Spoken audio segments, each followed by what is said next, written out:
Hi friends, ഞാൻ തൃശ്ശൂരിൽ നിന്ന് പാലക്കാട്ടേക്കാണ് പോകുന്നത്. പാലക്കാട് കൽപ്പാത്തി എന്ന് പറഞ്ഞ സ്ഥലത്തേക്കാണ് പോകുന്നത്. കൽപ്പാത്തി രഥോത്സവമാണ് ഇന്ന്. അപ്പോൾ അത് കാണാൻ വേണ്ടിയിട്ടാണ് പോകുന്നത്. അത് കുതിരാൻ വഴിയാണ് പോകുന്നത്. കുതിരാൻ എത്താനായിട്ടുണ്ട്.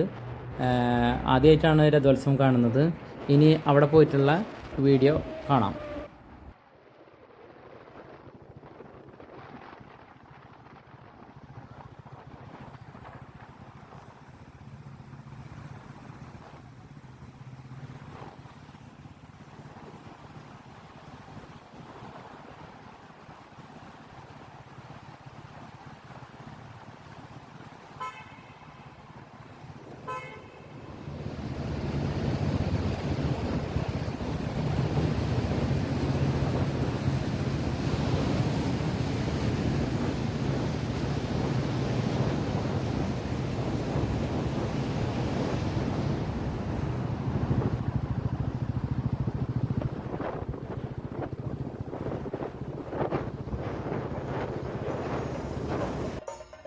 ഞാനിപ്പോൾ കൽപ്പാത്തിയിലെത്തിയിട്ടാണ്. ആദ്യമായിട്ടാണ് കൽപ്പാത്തിയിൽ രഥോത്സവം കാണുന്നത്. ഒരുപാട് ആൾക്കാരൊക്കെ ഉണ്ട് ഇവിടെ. പിന്നെ ഇതാ ഇപ്പോൾ അമ്പലത്തിൽ നിന്ന് എന്തോ പൂജിച്ചിട്ട് ഇത് പേര് മുന്നോട്ട് കൊണ്ടുപോകാനെന്നുകൊണ്ട് പൂജിച്ചിട്ട് അവിടുത്തെ അമ്പലത്തിലുള്ള ആൾക്കാരെല്ലാം ചെണ്ടമേളായിട്ട് അങ്ങോട്ട് പുറത്തേക്ക് വന്നിട്ടുണ്ട് കേട്ടോ. ഇപ്പോൾ ആ തേരിൻ്റെ മുന്നിൽ നിന്നിട്ട് അവർ പ്രാർത്ഥിക്കുന്നുണ്ട്. കുറച്ച് കഴിഞ്ഞാൽ അവർ തേര് മുന്നോട്ട് തെളിച്ച് കൊണ്ടുപോകുമെന്ന് വിചാരിക്കുന്നു. ഇതിൻ്റെ അപ്പുറത്തായിട്ട് ആനയൊക്കെ നിൽക്കുന്നുണ്ട്. എന്താണെന്നറിയില്ല, നമുക്ക് കാണാം.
കണ്ടില്ലേ, ഇതിപ്പോൾ തേര് പതുക്കെ പതുക്കെ വലിച്ചു തുടങ്ങിയിട്ടാണ്.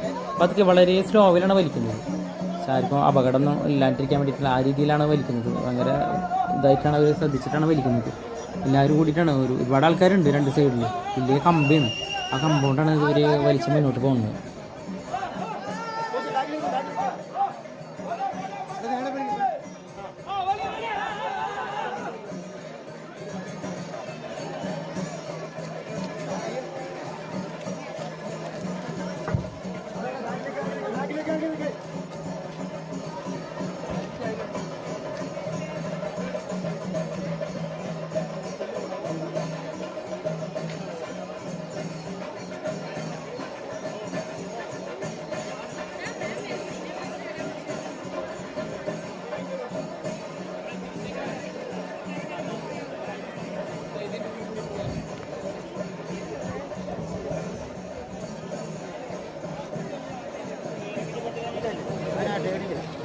ഈ ആനെ കാണുമ്പോൾ ഒരു പാവമാതിരി തോന്നുന്നു. പക്ഷെ അതിൻ്റെ കൊമ്പ് കണ്ടു കഴിഞ്ഞാൽ പെട്ടെന്ന് പേടി മാതിരി തോന്നുന്നു മനസ്സിൽ. അടുത്തൊക്കെ പോയപ്പോൾ ഒരു ചെറുതായിട്ട് തൊട്ടൊക്കെ ചെയ്തു ഞാൻ. പക്ഷെ എന്താണെന്നറിയില്ല, ഒരു പാവമായി തോന്നുന്നു കേട്ടോ.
ഇവിടെ കണ്ടില്ലേ അമ്മമാരും ചേട്ടന്മാരും ചേച്ചികളൊക്കെ ഒരുപാട് ആൾക്കാർ ഇങ്ങനെ ഈ വടം പിടിച്ചിട്ട് വലിക്കുന്നുണ്ട്.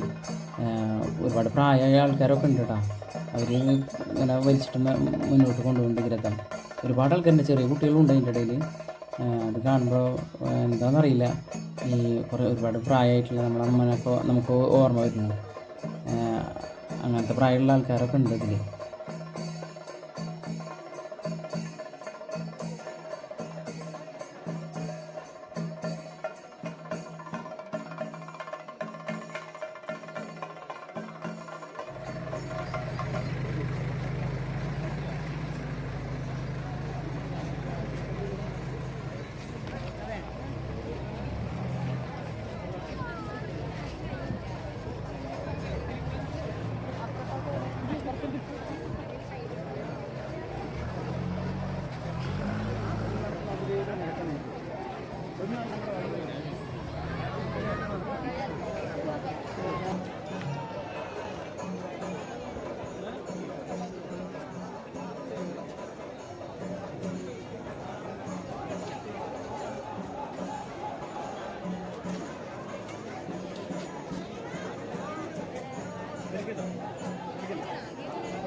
വലിച്ചാലോ?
അങ്ങനെ ജീവിതത്തിൽ ആദ്യമായിട്ട് പാലക്കാട് കൽപ്പാത്തി എന്ന് പറഞ്ഞ സ്ഥലത്ത് കൽപ്പാത്തി രഥോത്സവം കാണാനുള്ള യോഗം ഉണ്ടായി. ഇനി കാണാൻ പറ്റുമോ ഒന്നും പറയാൻ പറ്റില്ല, മനുഷ്യൻ്റെ അവസ്ഥയല്ലേ. ഇതിന് കണ്ടതിൽ ദൈവത്തിനോട് നന്ദി പറയുന്നു. ഇതുമാതിരി ഒരുപാട് നല്ല വീഡിയോകളും ചെയ്യാനുള്ള ഒരു ആഗ്രഹമുണ്ട്. Okay, bye bye.